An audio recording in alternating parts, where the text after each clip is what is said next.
পুজোর মুখে মালদহের সোনার দোকানগুলিতে অ্যালার্ম সিস্টেম চালু করল জেলা পুলিশ।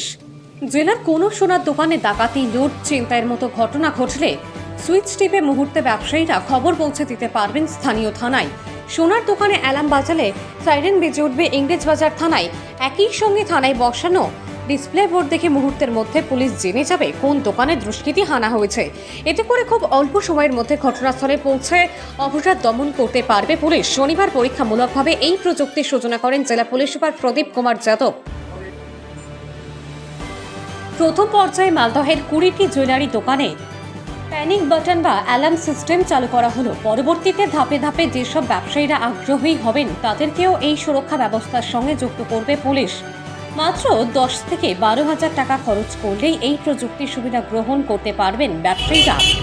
রিচার্জের মাধ্যমে প্রযুক্তি চালু রাখতে খরচ পড়বে বছরে 2,000 টাকা। এতে অন্তত কম খরচে নিজেদের ব্যবসা কেন্দ্রের নিরাপত্তা সুনিশ্চিত করা সম্ভব হবে।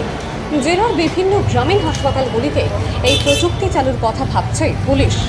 জেলা পুলিশ সুপার প্রদীপ কুমার যাদব বলেন, ডাকাতি বা লুটপাট কিংবা চুরি, ছিনতাইয়ের মতো অপরাধ দমনের ক্ষেত্রে সবচেয়ে প্রথম প্রয়োজন দ্রুত খবর পাওয়া। সাম্প্রতিককালে মালদহে বেশ কিছু এলাকায় বড় ডাকাতির ঘটনা ঘটেছে, কিন্তু অধিকাংশ ক্ষেত্রেই দেরিতে খবর পাওয়ায় সমস্যায় পড়তে হয়েছে পুলিশকে।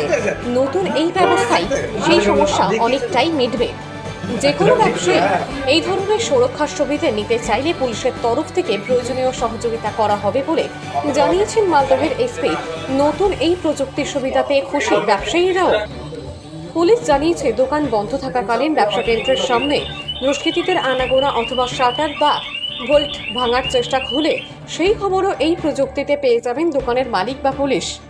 এতে দিনরাত সবসময় ব্যবসা কেন্দ্রের সুরক্ষা বজায় থাকবে। আমরা মালদাতে কিছু জায়গায় চুরি ঘটনা, তারপরে ডেকাইটি ঘটনা হয়েছে। এর জন্য আমরা চাইছিলাম কি একটা সিস্টেম ডেভেলপ করি যেখানে আমরা কিছু অটোমেটেড সিস্টেম ইউজ করে ইনফরমেশন শেয়ারিং যত তাড়াতাড়ি হতে পারে ওটা আমরা যদি করতে পারি তাহলে একটা ফোর্স মাল্টিপ্লায়ার ইফেক্ট থাকবে, কি আমরা 3 জন থেকে 10 জন মতো কাজ নিতে পারবো। তো এর জন্য আমরা কিছু সিস্টেমস, কিছু সফটওয়্যারস, ওরা কিছু হার্ডওয়্যার আমরা টেস্ট করছিলাম। আর অনেক আমরা যে চেম্বার অফ কমার্স আছে, যে শপকিপার্স আছে, ওনাকেও আমরা ডিফারেন্ট এক্সাম্পলস যে ডিভাইসেস আছে ওটা আমরা ডেমো দিয়েছি। তারপরে ওনার যে ফিডব্যাক ছিল ওটা নিয়ে আর কি রিকোয়ারমেন্ট আছে, কি প্রবলেম থাকতে পারে, এর জন্যে আমরা অনেক ভেন্ডার আর এসব জিনিসগুলো চেক করেছি। তারপরে সফটওয়্যার কি মডিফিকেশন লাগবে।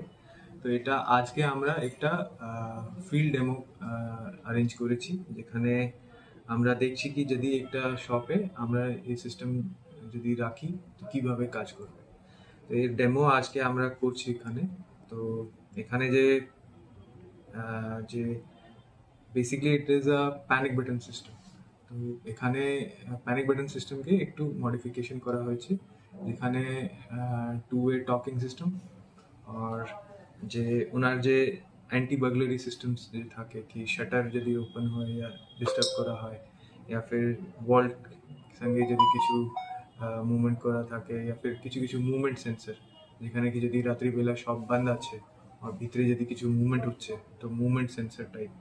তারপরে যে আজকে মালদা জেলা প্রশাসনের এসপি সাহেব, অ্যাডিশনাল সাহেব এবং আইসি সাহেব টোটাল প্রশাসনের থেকে এসেছিলেন। ওনারা একটা নতুন অ্যালার্ম সিস্টেমের একটা তৈরি করছেন, সেটার জন্য আজকে তার ডেমো দেখানোর জন্য এসেছিলেন।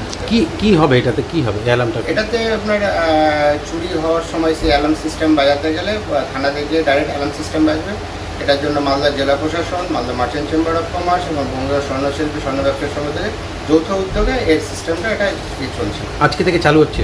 আজ থেকে চালু হচ্ছে। আজকে ডেমো টেস্ট হচ্ছে, চালু হওয়ার এখনো দেরি আছে। কি মনে করছেন এই যে ডেমো টেস্ট হওয়ার পর কি আর হবে কি এরকম ঘটনা? বা এটা খুব বড় একটা টেকনোলজি একটা আসছে, পরবর্তীতে দেখা যাক কী হচ্ছে। এটা আপনার নাম?